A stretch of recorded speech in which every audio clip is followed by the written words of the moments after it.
resource person for this ATAL faculty development program. Dr. Vimalkumar completed his PhD in management from Aston Business School, Aston University, UK. His doctoral research focused on a sustainable supply chain study of the Indian bioenergy sector. He is also hold an MSc in mechanical engineering from the University of Plymouth, UK, with a distinction, and BE in mechanical engineering from Anna University, India. With over a decade of rich experience, Dr. Vimal Kumar has contributed in the field of renewable energy, sustainability, and corporate social.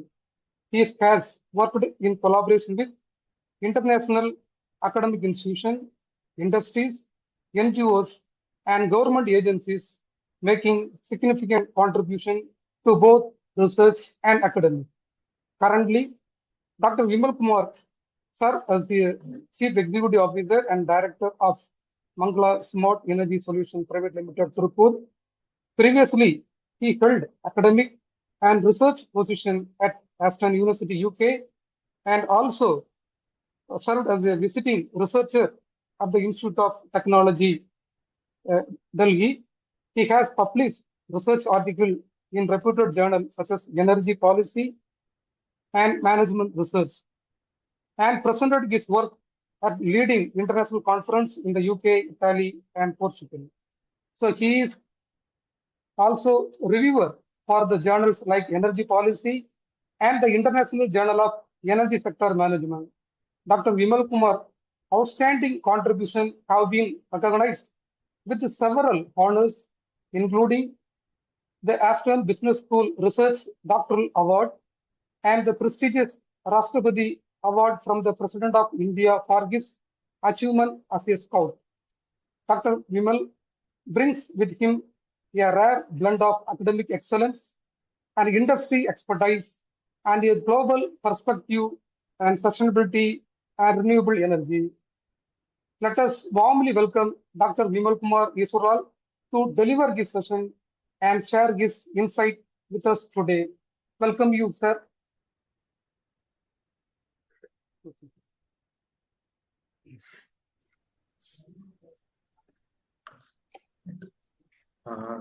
Good evening, one and all.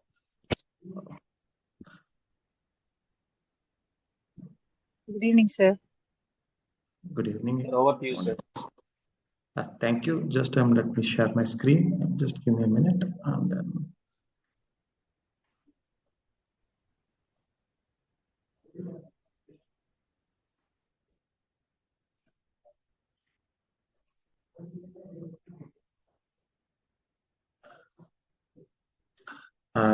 Dr. Manoj, is my screen visible? Just can you please confirm it? Sir, I think you are in mute, I think, sir. Yes, sorry, sir. It's visible, sir. Please go ahead. Yes, thank you. Thank you. Right. Good evening to one and all present here. First of all, let me thank Dr. Manoj and his colleagues and the entire management team of Adi Shankara University for giving me this opportunity to be a speaker in this ATAL FDP program. So thank you all for being here, most importantly, because this is after office hours. You all taken your time and joined this session. And I think the amount of audience is huge, around 100 numbers. So I really appreciate the organizers and all the participants in this session. So in this ATAL FDP, I've been fortunate enough to get this first session. So my job is more from a practical point of view and practical perspective, because I'm an entrepreneur working in solar industry, setting up solar power plants, supplying to the industries, and day-to-day discussing with them, understanding their practical challenges, practical requirements on solar, as well as their net zero transition journey. Our company works in sustainability, helping industries to be net zero, water positive, net zero waste to landfill. This is the part of our work. So I will be happy to share from the practical point of view. However, I know that you are all the great engineers of our country with a lot of technical expertise. Yes, my background is again technical background is in solar energy, but however, today's my presentation is more going to be like a setting the context for the entire FDP program from the prism of an industry, from the practical point of view, what are all the challenges or what are the things which we from the industry feel and how that can be taken up by the academia and the researchers so that the solutions can be found to reach the net zero and the sustainability journey which we are talking about. So that's the context in which I will be presenting it today. And as I said, once again, this entire presentation is going to be like a context for your FDP program, which will be following for the next 6 days. So what are all the smart transitions for a greener tomorrow? Innovations in energy and sustainability is the FDP title, in which I'm going to be today talking about role of solar energy and how net zero transition is happening in industries and what they are seeing from their point of view. So what I request is please use the chat box. Every 10 or 15 slides, or maybe in the entire presentation, 3 or 4 segments I have segregated like that. I will stop in between. If there is any comments or questions, I can read out, or we can have a small discussion and then we can move on to the next segment. So I request all the participants, if you have any queries or comments, please feel free to put it in the chat box so that every 10-15 slides once we can on that right moment we can stop and take the questions of that particular segment, because otherwise there will be too much interruptions and the flow will also be lost. So I request we can do like that, 3 or 4 segments we can do, and then finally we will have a big Q&A where we can have a lot of discussions. I'm also here to learn from all of you. I'm also a student. So with that, again, I thank you all for your patient listening. Let me directly jump into the topic now. So I know that this is a cliche, but however, we all know why we are talking about a sustainability, greener tomorrow, because the impacts of climate change is very, very clear to us. Today, it is even felt in Delhi, in Gurugram, and Maharashtra. The rainfall or the floods. Again, this is in one place. The other place you are seeing the forest fire and cloud burst. All those events we are seeing every day in the news. So they are all untimely weather events which are creating impact in our lives and our people's life, including agriculture production and people's livelihood, migration. All those things are linked, because today when we talk about the US president, he is more focused on migration issue and opportunity for his people. But why the migration is happening? If you see, there is a big impact on because of the climate change. Why the migration is happening? People are moving away from their rural areas to the cities or to other areas to find opportunities. So climate change creates a like invisible amount of impact. What we can see in front is minimal, but it creates a lot of impact.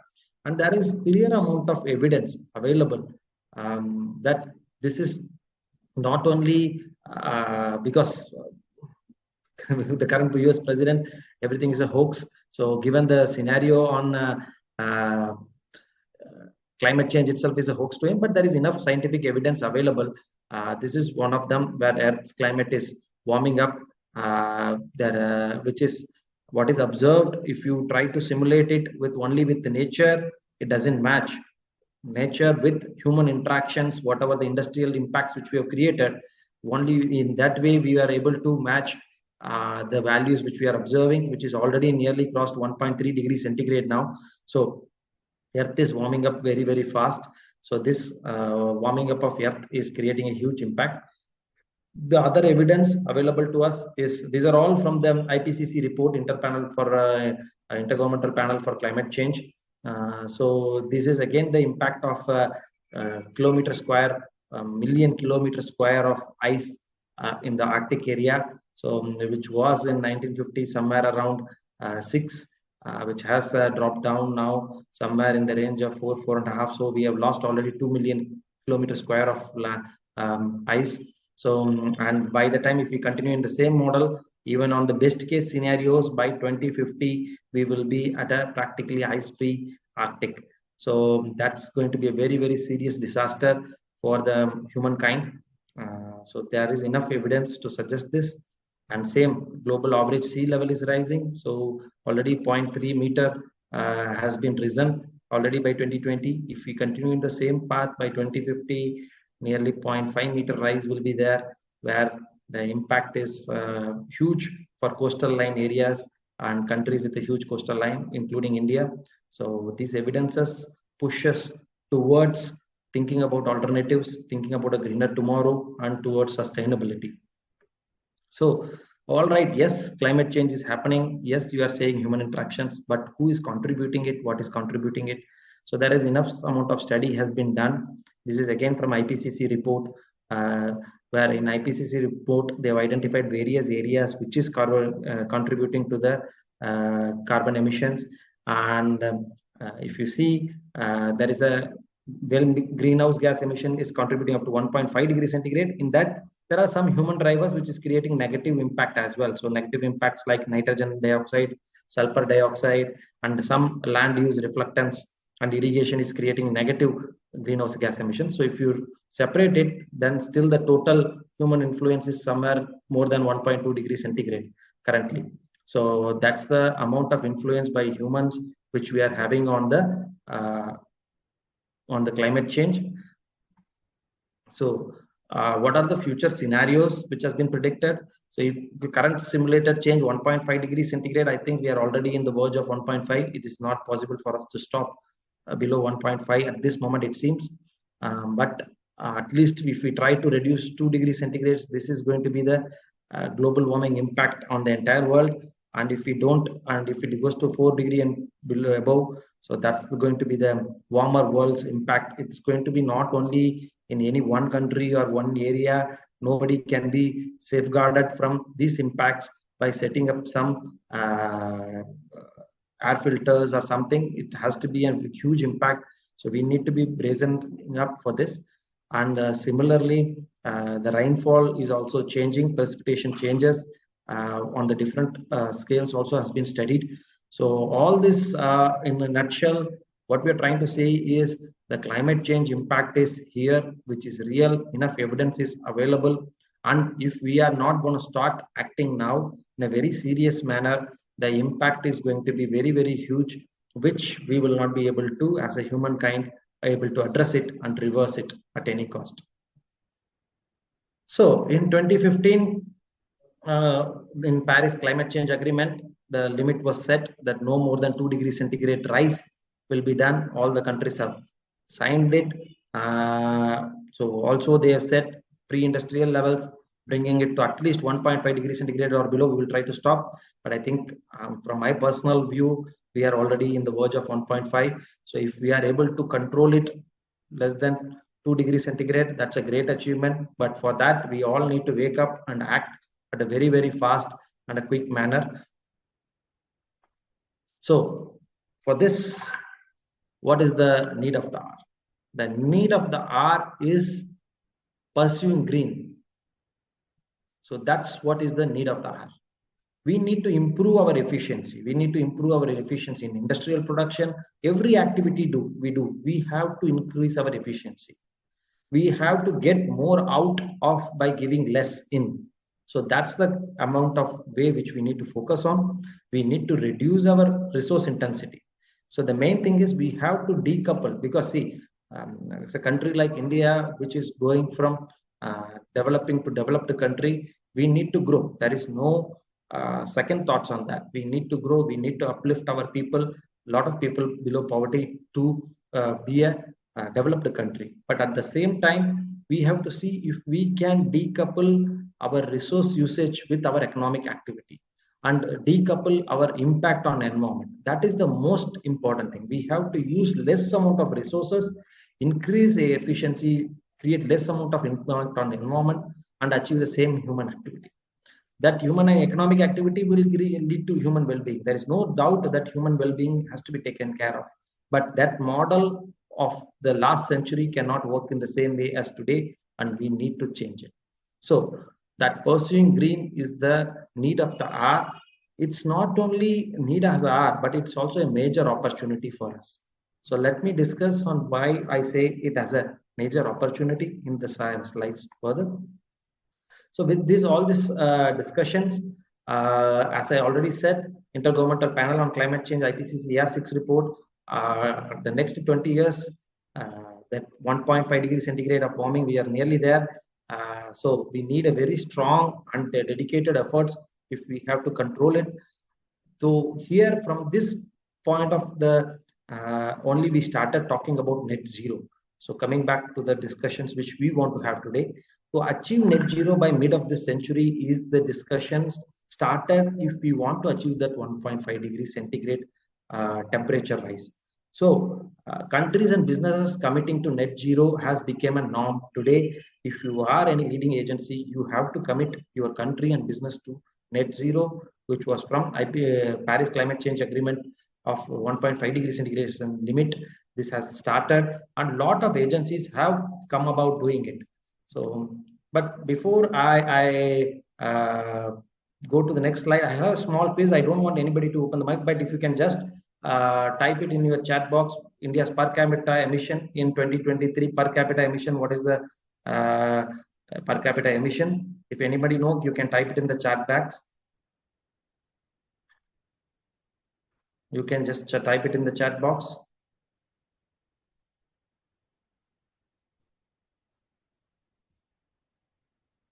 What is the per capita emission in India?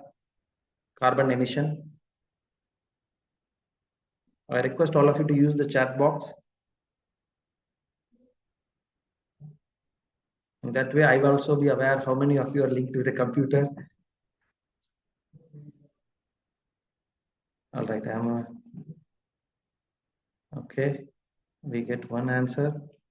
Anybody else? Anyone else?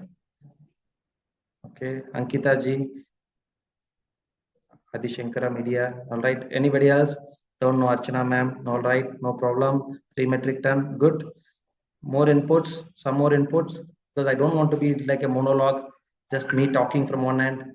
So I want all of you to contribute, all of you to participate. So please, I request all of you to try out chat box. I'm not opening up the mics because I don't want it to be like a rumble as well. So, but 2 to 3 metric ton, good, good. Some more, 1 or 2 people more. Then I'll let me move to the next slide. Gokul Krishnan sir, Saranya ma'am, thank you, Venkachalam sir, Amit Gupta ji, thank you. 2.5 tons, 4.6 tons, Ritu ma'am. Great. All right. So let me move to the answer. So that's 3.07 tons of CO2 per person. This is an official figure on 2023. For 2024 and 2025, there is official figures are not yet announced, but this is 2023 official figures is 2.07. So most of the participants are pretty much closer.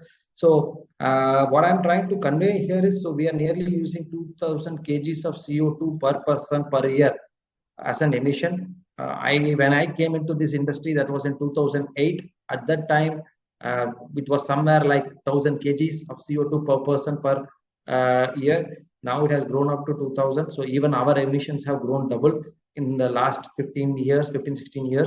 Like India, other countries also having their carbon emissions increasing. So with this in mind, what is the initiatives taken by Government of India?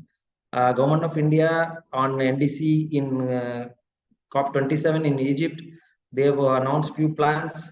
They have given already the commitment in Paris Climate Change Agreement. In addition to that, LIFE is one of the programs which is run by Government of India. LIFE for environment, sustainable and resource efficient way of living. So that's for all the people to adopt. Then 50% of electrical power installed capacity should be from renewable by 2030. I think we are well on way to achieve it. We already have a good amount of solar and wind. So we are in track to achieve it.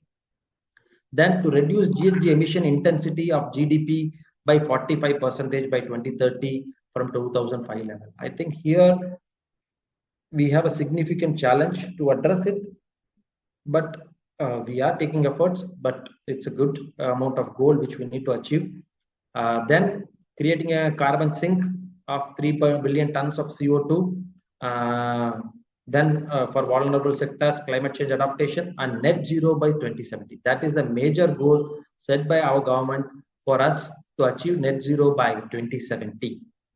With this, These are all the goals by some of the companies in India and abroad, which has already set the net zero goals. So it's not a talk anymore. It's all set by various industries today. So the countries have set target already for net zero. Number of business cities, regions, businesses, higher education institutions, which has already set the net zero target, has been shown.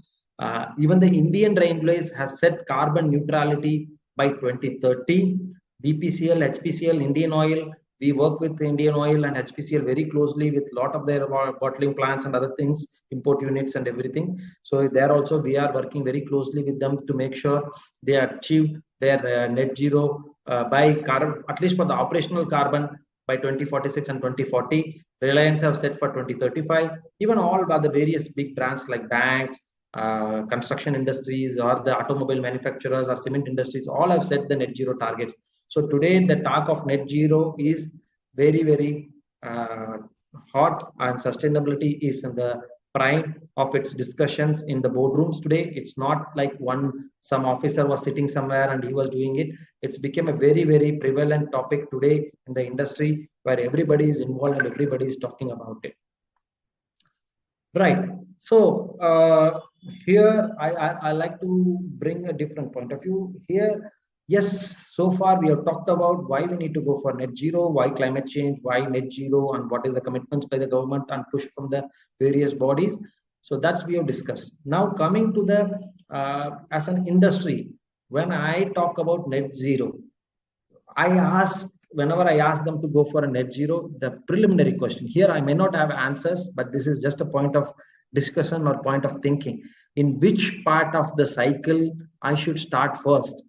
In the raw material extraction, or I should focus on design and manufacturing, or in the usage point of view, or recycling or disposal, or after recycling or after usage disposal, which point I should focus on achieving net zero?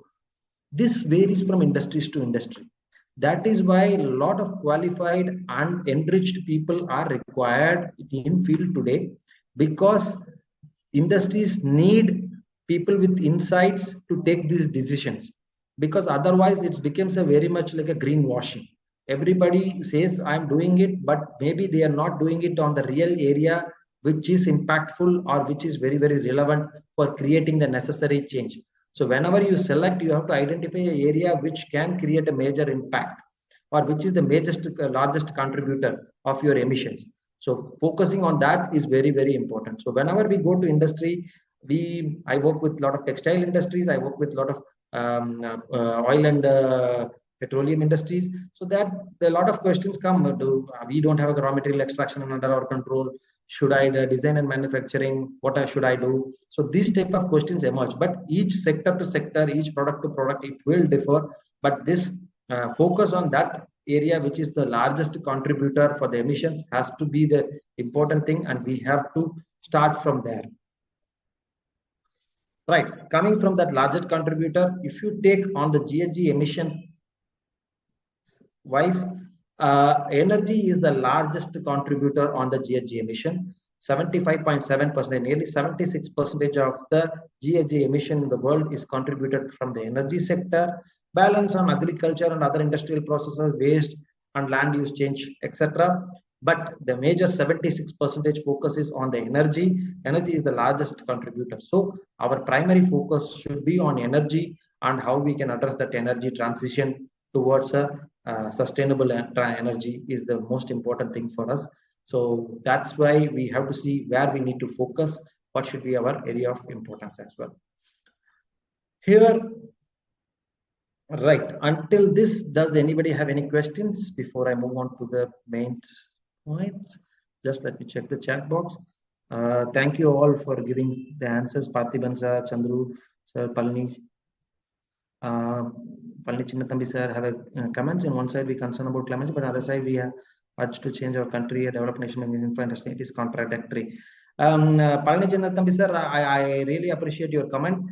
So Palani Chinnathambi sir have mentioned that in one side we concern about climate change, but in other side we are urged to change our country, a developed nation, by increasing infra and industrialization. It is contradictory.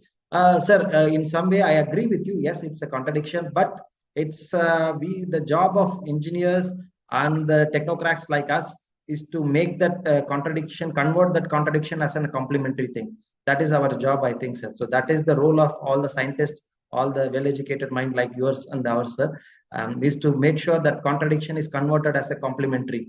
So we need to make sure that development we bring from the sustainability point of view, how we can make it as a complementary, how we can use if the industrial manufacturing was an era of China, how we can use a sustainable manufacturing or sustainable production as an era of India. So that's where we need to focus and use that opportunity. A challenge can be a challenge or it can be an opportunity. Let's make it as an opportunity and grow. So thank you, sir. Thank you very much. Anybody else have any comments or questions at this stage? You can even use the mics. If anybody have a comments, please feel free. Otherwise, then I will move on to the next topic. So any questions until this general introduction part?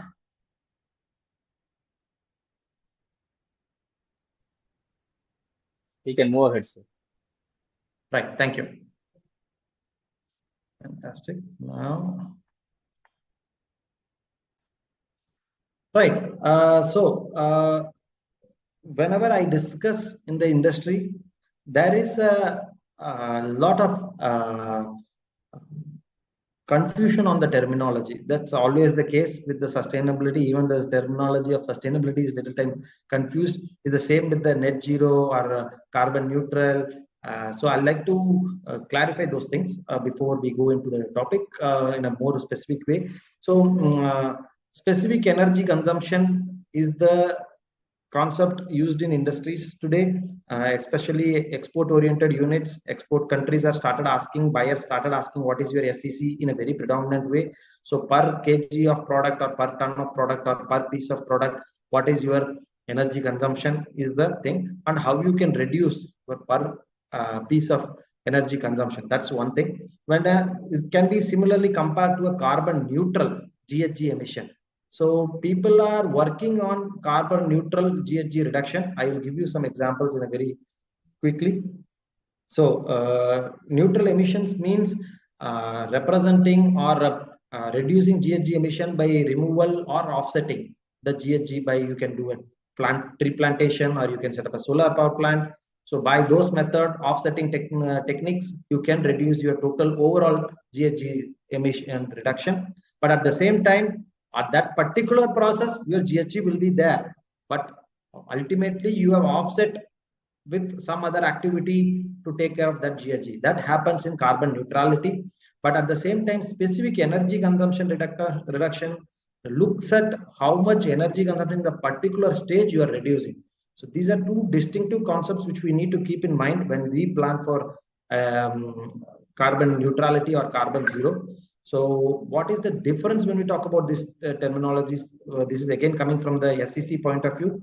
Carbon neutral, a company balances its carbon emissions by purchasing carbon offsets, afforestation, or carbon capture or renewable energy investment. So you have some emissions, you buy some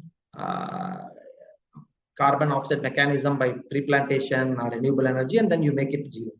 But you are not working on the core problem. The core problem is your emissions. You are not controlling those emissions.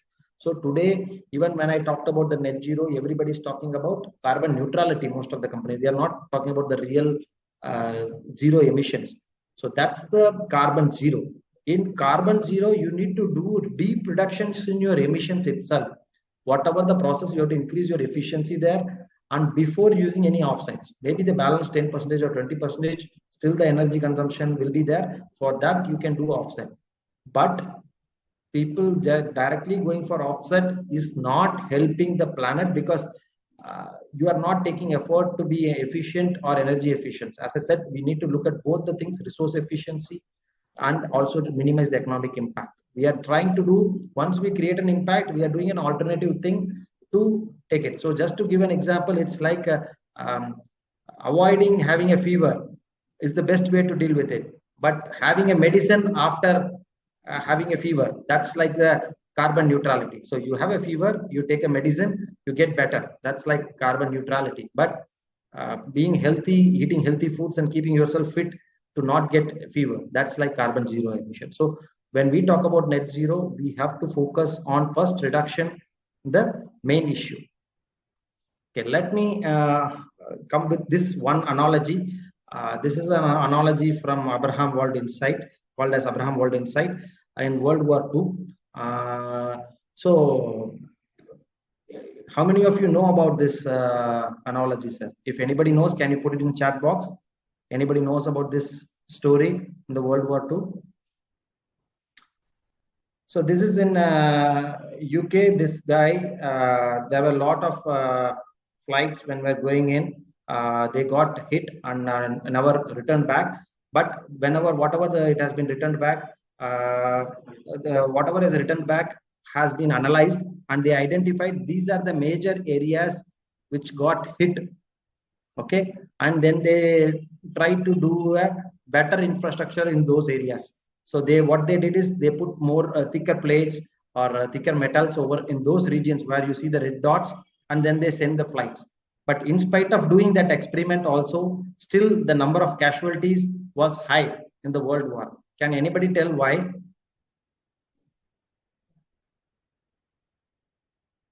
Can anybody say why? Any insights? Right. The insight is this. Yes, they have seen the flights which has come back, and they have modified the flight based on that data. But they have missed all the flights which has fallen in the enemy territory. So they have never got the flights which has fallen in the enemy territory. So the flights which has fallen on the enemy territory, they typically got hit in the front end or in the back end, where the dots are not there, because they are able to only analyze the problem after it has hit and come back. But a lot of casualties where the human life has lost never made it back to their airfield. So if you see that, this was the insight from Abraham World Insight. So what he said after analyzing this, he said we should not strengthen our aircrafts in these dotted areas, but we should strengthen where the dots are not there, where the bullets holes is not there, because only in those areas the flights which has got hit has never come back, because all other flights which has got hit in these areas has never made back to our territory, but which is not there. The same issue with the net zero also. We are focusing on the wrong area instead of the right area. We should focus on the right area, if it is the front end or in the middle part of it. We are missing it. So that is the insight also goes for the net zero emission also. So whenever we talk about the net zero on the business in practical point of view, this is the pyramid. I think it's more workable and more solution oriented, where we focus on the energy conservation at the tier 1 level.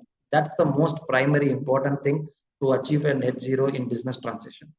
Followed by at tier 2, we have to go for energy efficiency, and the tier 3 at the renewable energy.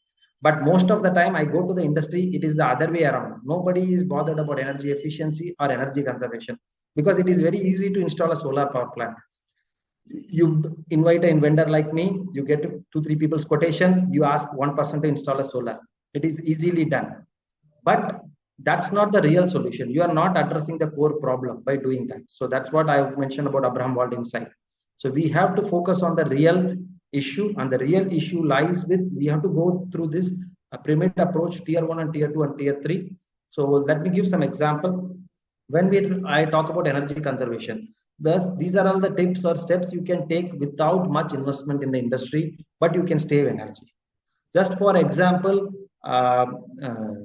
in textile industries, lot of time people are just using multiple processes unnecessarily from one, because it's a supply chain work. So multiple people are involved. So party B will do some same work, and it will go to party C, and party C will start doing the same work again, because of the mismatch of the collaboration or information. So those type of activities which doesn't involve any investment, but only a proper coordinations or proper support, unnecessary activities, those can be avoided in energy conservation.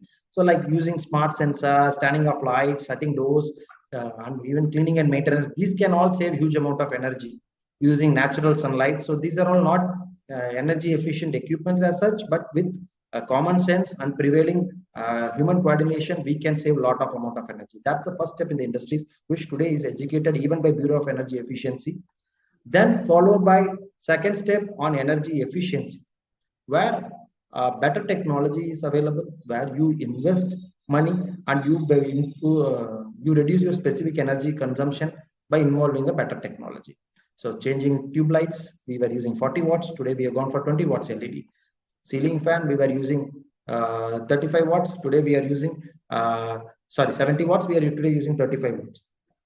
Energy efficient motors, moving from IE2, we are now reached to IE5 motors in the efficiency. So going for those type of motors. Then other new avenues like waste heat recovery. Any waste stream available, can you recover the heat and use it into the next process? So these are all some of the avenues on the energy efficiency which has to be done. So this is in a systematic way. First, we have to focus on energy conservation, then on the energy efficiency. Followed by that, we can focus on the renewable energy part.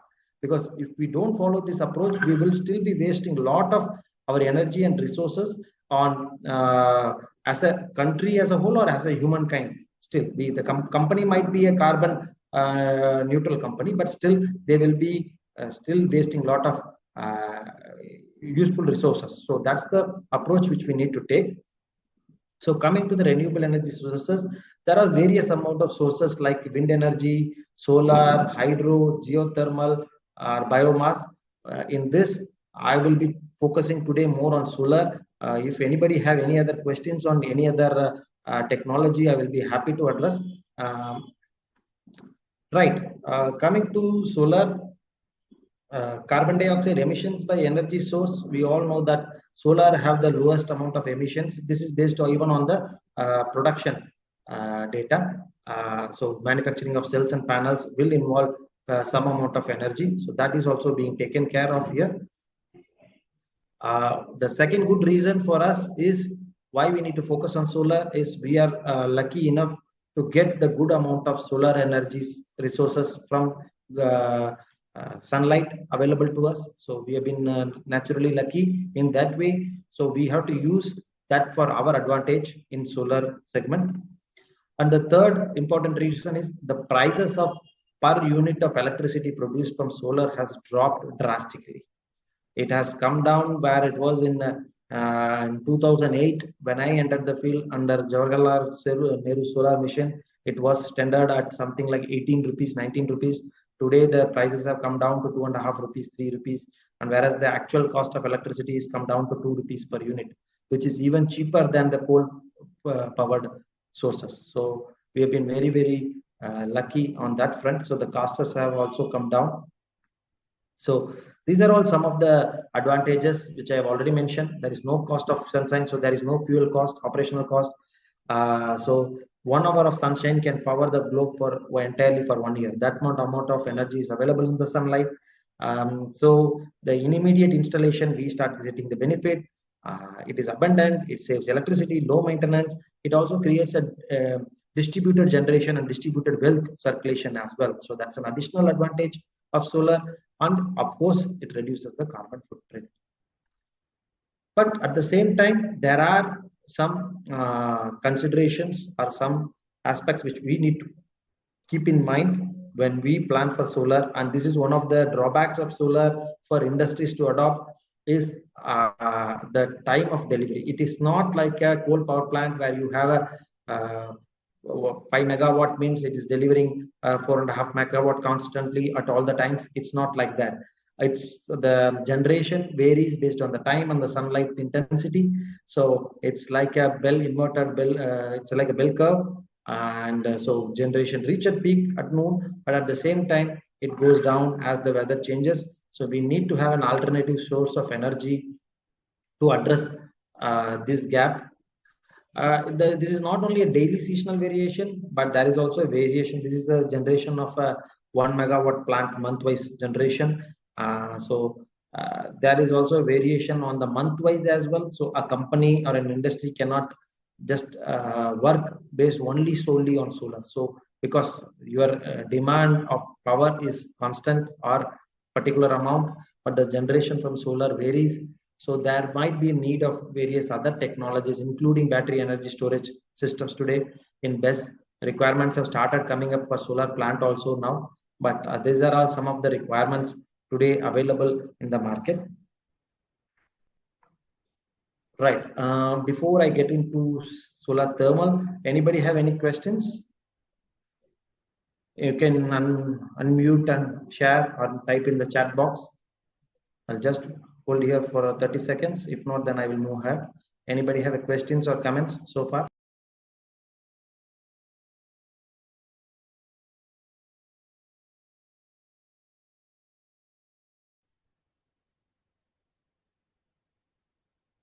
Sir, good evening, sir.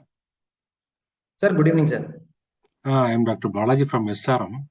Yes, sir. Whether are we getting any carbon credits for this system, sir?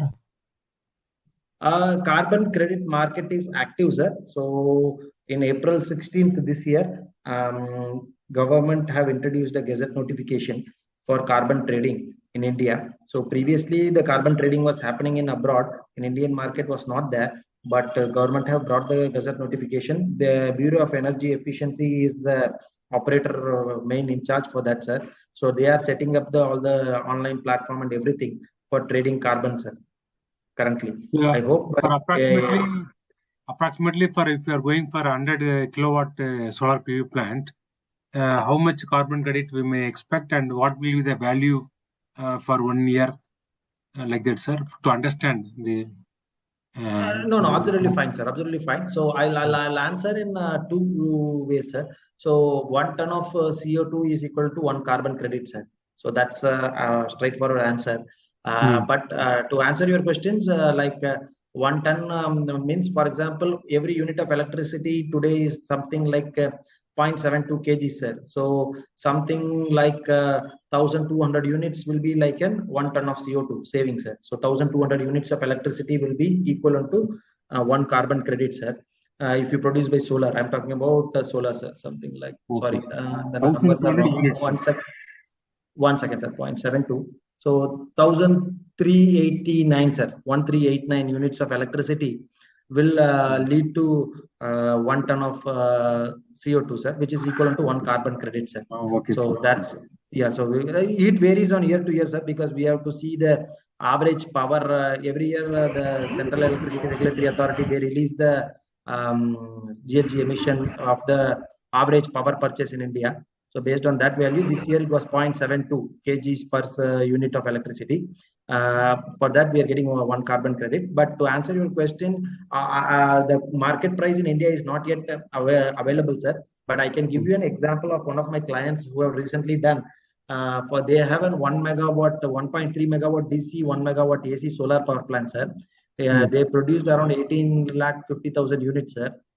In that, they got 5 lakh rupees as a revenue on carbon trading, sir, in a year. And 1.5 lakh rupees was the charges of the auditor and other things. So the net benefit they got was 3.5 lakh rupees, sir.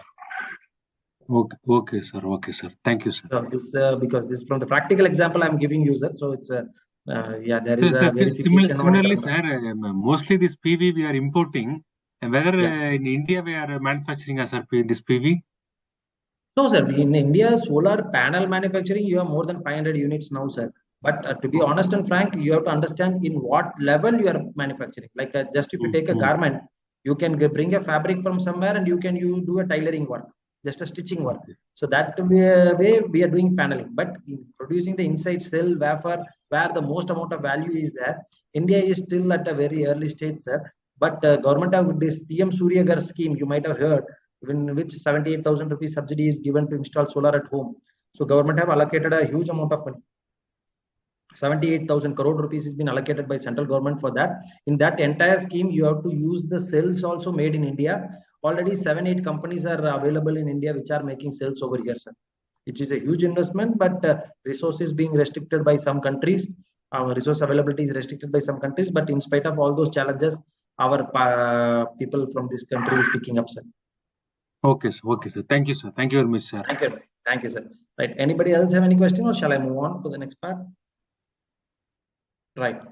So let me move on. If not, right. When we talk about net zero, major classification of the systems is in solar. When we talk about solar, there are two parts: solar thermal and solar PV systems.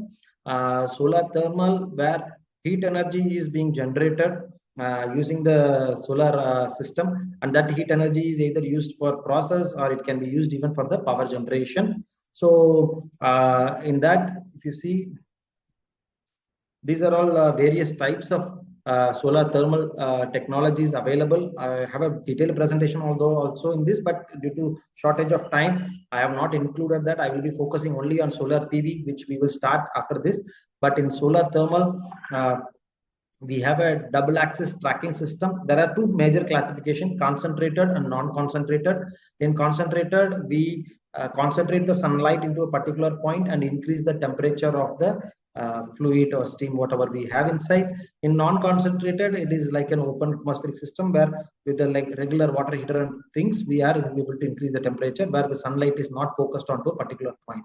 In non-concentrated, we have a heat pipe technology, evacuated tube collector, flat plate collectors. These are, you can give the temperatures up to these various degrees, which is already commercially used in industries these days. In single axis, we are tracking the sun from morning to evening, from east to west. So that's parabolic trough technology, linear Fresnel and scuffler dish. So they have the range of 250 to 400 degrees centigrade. Whereas double axis tracking, we have from east to west as well as north to south as well. So those temperatures go from 600 degrees to 1500 degrees Celsius as well on that. So this is one of the examples of this is a practical case study and the costing. I will for an ironing system in a garment unit, if you install 50,000, the return on investment comes back within 1.5 years. So it's a pretty good investment. But from the net zero point of view, this helps them to be energy efficient. They don't need to draw all their power for ironing from electricity. They can reduce and they save like 2905 units, which into 0.72. So contributing nearly 2 tons of CO2 reduction every year. So for 2 tons of CO2 reduction, the cost is something like 50,000 if you use this technology of solar for an ironing system. So this is from a very simple example where in steam boilers, you might have all seen it. Instead of giving a cold water, hot water at 80-90 degrees centigrade is fed. And by feeding that, the energy consumption has been reduced. And so that is the amount of saving. These are all actual data based on the real life examples, which I'm trying to share on as a case study. So this is one of the examples where solar thermal is used, but it can be used in various other like cooling industries or else for milk processing industries. So all those places it is being used at various temperatures.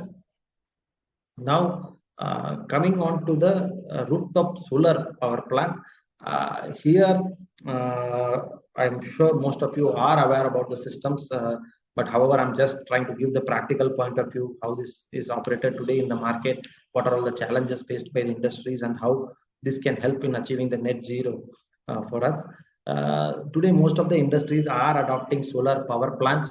The expectation or acceptance in the industry is also very huge for solar power plant today. Here, because the system is a very static system and generation is now people's it has gained the trust of the people that it generates what it promises. So people have started moving forward for this. In this, the components, major components are a solar panel, then an inverter, which converts the DC current to AC current, which is connected to an AC distribution box or an electric service panel. From there, it is going to the load. If there is any surplus power, that is being sent back to net meter. From there to the utility it goes. If there is enough power is not available, then that is drawn from the grid. So here, from the commercial point of view, there are a couple of methods available for billing. So this is one of the bottlenecks today for the people's adoption is depends on the state where you are or the type of category of customer. Are you an industrial customer, domestic customer, agriculture customer? Based on that, this type of billing mechanism varies. This is one of the major disadvantages for the industry practitioners to adopt it. So let me explain with an example. There are 4 major types of billing mechanism. Let me explain because I know that all of you must be aware about solar system. You're all researchers on the energy field. So I'm sure you know about the technology, but let me share the perspective from the practice.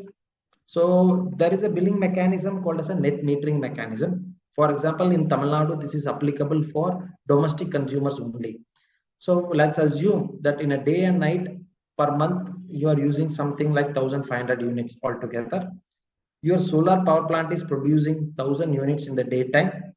So in that 1000 units, you are consuming the 600 units when in the daytime itself, once the power is produced and coming to your unit, as shown here, electric service panel, it comes, you are using it, and then only the leftover is going to the net meter. So you are consuming 600, the exported additional units is 400. So the total imported energy will be, so 1500 is your requirement. In that 600 is come from solar, balance 900 you will be getting from the EB. So under net metering, what is happening today in the market is import is 900 and export is 400, means balance. So they put both the import and export at the same price, unit cost of 10 rupees. There is no difference in price when you buy a power or when you sell a power. So this gives a level playing field for anybody to install a solar. It's an easy adoptable market mechanism. So here the bill has reduced to 5,000 rupees only, because in 900, 400 at 10 rupees you have given them back. So 4,000 they have reduced. So you have to pay only 5,000 rupees. So this is the first mechanism. So this is for, you can set up the entire consumption. I'm just showing an example of 1000 units, but it can be for the entire 1500 units. You can set up a solar, you produce in the morning, use in the morning, whatever excess, you give it to the EB and take it from there. Whereas, this is again the example of industry. Let's say your solar power plant, 100 kilowatt solar power plant will never produce 100, it will produce 80. When it produces 80 and supplies, your running load is for 70. So you have a balance 10 kilowatt, which is going through a net feed-in meter. It is exported to the grid. In this case, what happens? Because the previous case is a similar excess you are supplying, but that is at the equal power tariff. Now what a net feed-in tariff, the same case study, here only difference is your imported unit, you are supplying at 10 rupees per unit, whereas exported unit at 3 rupees per unit you are doing. So the difference is the power selling price and purchase price, there is a difference. So your bill has increased. So it doesn't give enough value for the investor to invest in it and take it forward. So this is the method which is currently there in Tamil Nadu for the industries. I'm sure in most of other states, this is one of the discouragement for the industries to invest and go for net zero. Because by this method, what happens is their return on investment becomes very lengthy. So due to that, they are able to only install solar for the daytime, which is like a one shift, 8-hour shift. That is the only time they are able to install solar for. They are not able to install solar for their remaining 2 shifts. So this journey for net zero is becoming a challenge with this building mechanism. It may not be a technical challenge, but it is more of a commercial challenge which they are facing. So again, as I said, it's for factory or office, only for daytime, 8 to 4 consumption only they are able to set up. And lot of units, I work with lot of textile units, export units. Today, cross-border adjustment mechanism is there, where Europe is asking for per t-shirt, what is your GHG emission. So if your GHG emission is more than what is that their average purchase per product, you have to pay additional tax to export that product into that country. So that tax is also there. But whereas these type of practical challenges are hindering the industries to adopt solar, because they are not able to go 100% solar with the net metering. They are only able to go for 35-40%. So this is one of the bottlenecks for the industries to go for net zero. Whereas even today in the market, the requirement is there. Yes, government is pushing it, good return on investment, but more than anything, there is a buyer demand. Buyer is asking you to be net zero. Buyer is asking you to reduce your GHG emission of your product. So especially in export market, this is also even picking up in Indian market, but in export market. So in these cases, the mechanism is not available for the industries to take it up in a better manner. There are a couple of other modes are available in other states, like in Andhra or else in Delhi as well. For example, gross metering. In gross metering, what happens is whatever the meter energy you have generated, you are exporting everything. It's like a solar power plant set up outside. You export everything, and then whatever you need, you import. That's under a gross metering scheme. 2 different meters. For entire power is exported. For exported power, they give a different price. Imported power, they give a different price. So you can see the previous one was 5,000, 7,200. Now it has gone to 12,000 under a gross metering arrangement. It depends on if the import unit cost and export unit cost is same or different. The other option which is famously adopted, I have shown you only 4 options here, but in addition to that, there is a virtual net metering option, group net metering options. These are other 2 options available in Delhi and other states as well. So I have not discussed that, but if anybody have an interest, I will be happy to share insights onto that. Here, there is no power exported. Even solar is producing more and you are not using in your load. What will happen is a small electronic circuit will be keep giving commands, so that it will be giving commands to inverter to reduce its production depending on the requirement to the load. It is called as a zero export mode. So a lot of industries, especially in HT, the high tension lines, they are using this because it's becoming difficult to get approval from the utilities to connect the inverter or supply, export the power to. So under zero export mode, you are only whatever the additional power you require, you are only importing that and using. So as a comparison, if you see net metering, where this for same case it costs 40,000, net feed-in costs 7,800 to the consumer, gross metering cost 12,000, whereas a zero export mode 9,000. So you can see the clear distinctive commercial disparity in this scenario, which is creating a huge impact on the adoption of the people on solar energy. So this is one of the examples on from a textile industries case study. It's an installation on the rooftop. So an 100 kilowatt system, the costing and what is the return on investment? There is a good return of investment, but however, as I said, apart from the limitation, but it still is producing good amount of returns for the investor. And if you see their unit, how much units they have generated annually, it is 1.5 lakh units. So 1.5 lakh into 0.72. So 108 tons of CO2 it is being saved by the investment of 32 lakhs. So you can take the cost of investment also into account when we talk about net zero. So when we talk about net zero, we have to also think what will be the investment cost, because in the previous example I have given you 2 tons was costing, for saving 2 tons every year, it was costing 50,000 rupees. For 108 tons of CO2 reduction, this is costing 32 lakh rupees. So we have to see the value for money and which technology to invest or which technology to propagate, so that the both return on investment is propagated, at the same time net zero is being also achieved. So that's from the point of view of the industry, where we look at these various options. In industrial point of view, there is also different configurations based on investment models are available today in the industry. One is called as capex model, where 100% capital expenditure is done by customer.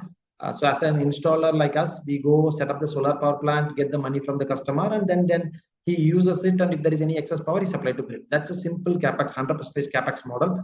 Where there is also deferred capex model, where system installer and customer comes to a tri-party agreement with the bank, and the deferred capex happens for 3 years or 5 years, where the customer doesn't pay the entire amount on the first slot. He pays in a systematic manner every month wise, and within 3 to 5 years he pays back like a loan, but this is on a more deferred capex without any collateral requirements. So this is one of the very widely used models today in the industry. Next is an OPEX model. In OPEX model, what happens is an energy service company builds the systems and we own the system. The power is only being, the plant is set up in the customer place, but it is only sold on a build, own, operate mode, or else build, own, operate and transfer. Two models. One model, first model, we build it, we own it, we operate it, we supply the electricity to the end consumer, and he pays to me based on the amount of electricity units I have delivered. So he doesn't need to worry about the maintenance, he doesn't need to worry about the government regulations and everything. Whatever electricity I supply, he has to pay me for that. Maybe the price will be different. When buying from the utility, the price by the ESCO will be cheaper. That's the one mode. The second mode is a similar operation, but within a 10 years or 7 years, there will be an arrangement. After that, the property will be transferred to the end consumer itself. at a pre-agreed price. So both this market also is prevalent in the industries today to make sure more and more people adopt solar towards their journey. These are all the couple of systems which is being adopted today.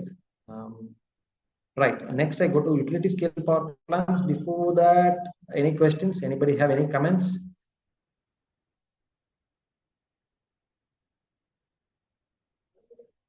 If anybody have any questions, you can unmute and ask.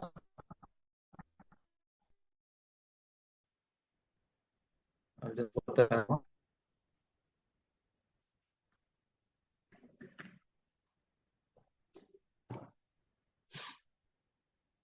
Right. All right. It seems there is no questions on the chat box or comments. Let me move on to the next slide. So whatever I talked about so far was all about the rooftop solar. Now let me move on to open access. Open access is a system in which a plant is installed somewhere outside, not within the premise of the client. All right. So that's called as an open access. In open access, there can be three types: third party, captive, or group captive mode. In this, a solar farm is installed on location A.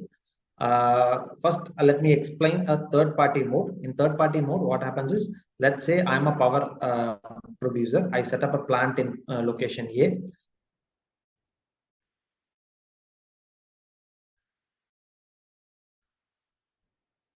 And from there, at the same time, that unit is being tallied when I give the authorization to the utility that, okay, please give my unit to client B, which is located in location B, and then that power will be tallied. That's how it will work. In this, there are three modes of operation. The first mode is through a third party. Third party is like a simple two. One is a buyer, another one is a customer. Customer and a supplier. So as a supplier, I supply the power on a pre-agreed price on the PPA, and the client buys the power from me, and he sells at a different price. So we are just in a business arrangement. There is no other capital is being invested by the client. The second option is the same setup. The entire money is both power producer and the user is the same person.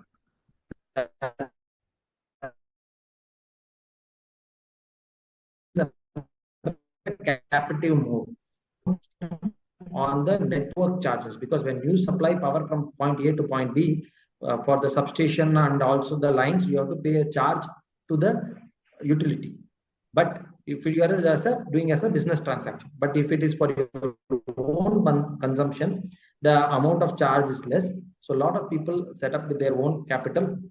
For example, a company requires power in Chennai, but Chennai, the land price is very expensive. They don't have space. They install somewhere in Tuticorin or Tirunelveli, and from there they supply the power to the location B in Chennai. So under captive mode. What is the group captive mode? Group captive mode is like a multiple companies coming together to set up a solar farm, where each one have a stake of minimum of 26%.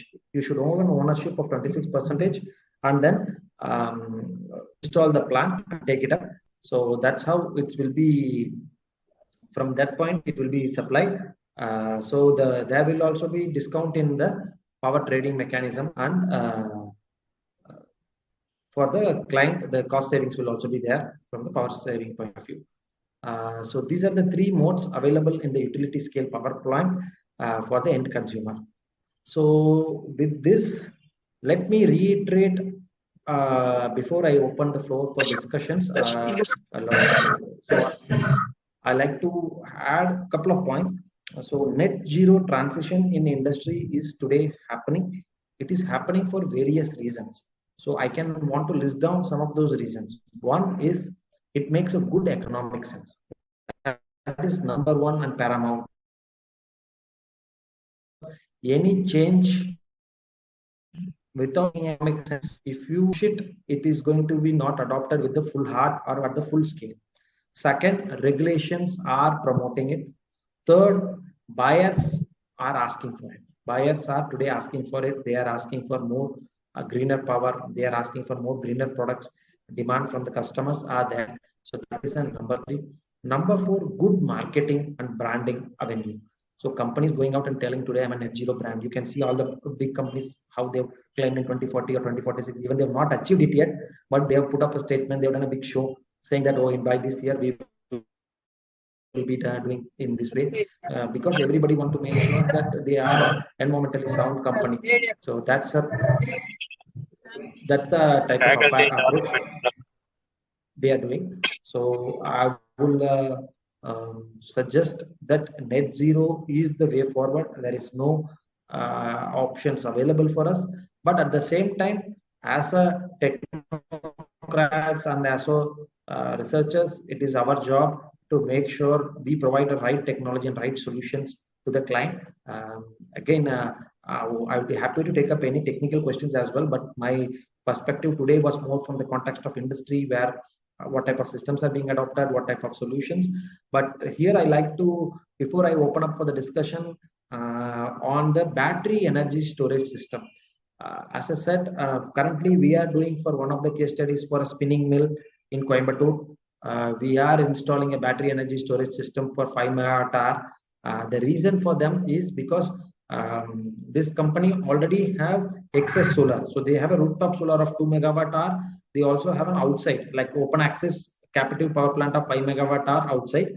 The total power generated is more than what is they are consuming on the daytime. But the challenge is EB is allowing them to tally in the non-peak and regular hours. But for the peak hours, they are not allowing them to tally with the solar power. So in order to address that issue, because they have an excess generation, these people are putting up the money on the battery energy storage system, where in the morning 6 to 10, they will use the power stored in the battery and use during the peak hours. And then again, they will charge the battery from 10 o'clock till evening 6 o'clock, because again, there is a second phase of peak hours, which is in the evening 6 to 10. So morning 6 to 10 and evening 6 to 10 is a peak hours over here in Tamil Nadu. So they will use the same battery twice. Again, that battery will be recharged in the evening, because in the evening after 10 p.m. EP allows you to use the stored solar energy. So they are using in a two-shift battery system. When we worked out with the solar costing and this peak hour charges, that still makes sense today. Around per kilowatt hour, it is worked out somewhere around 15,000 rupees per kWh for the lithium battery LiFePO 4 battery system for 5 megawatt hour, and with a return on investment of 4.5 to 5 years is the price worked out. But because this client have already installed the power, and which is they are not able to being used in the daytime, so they are set up this plant. So I think battery energy storage system will also, along with solar, will play a big role in making sure the net zero is achieved, because otherwise only in the daytime. We also have to understand the challenge from the electrical utility point of view, because if we all generate and supply in the morning, they will also not able to manage the grid, because if everybody supplies in the morning and nobody everybody wants in the evening, they cannot be such a big battery store. So we all have to pitch in. So I foresee that net zero journey will have a significant contribution of BESS along with solar. With this perspective, I think we are already on 7:40. If I'm not late, I know sir have told that I have to give few minutes break before the session, but we I think still have 10 minutes per question and answer. So please, anybody like to ask a question, you can raise hand or put it in chat box or unmute and ask. I will be happy to answer.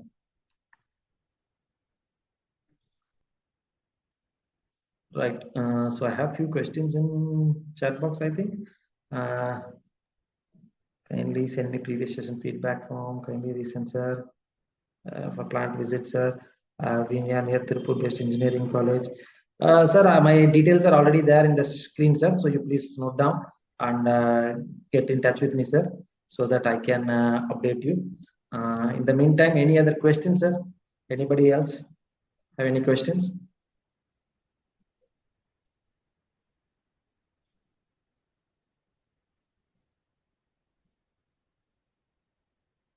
Right. Participants, the forum is open to you all. You can shoot out any questions you have in your mind.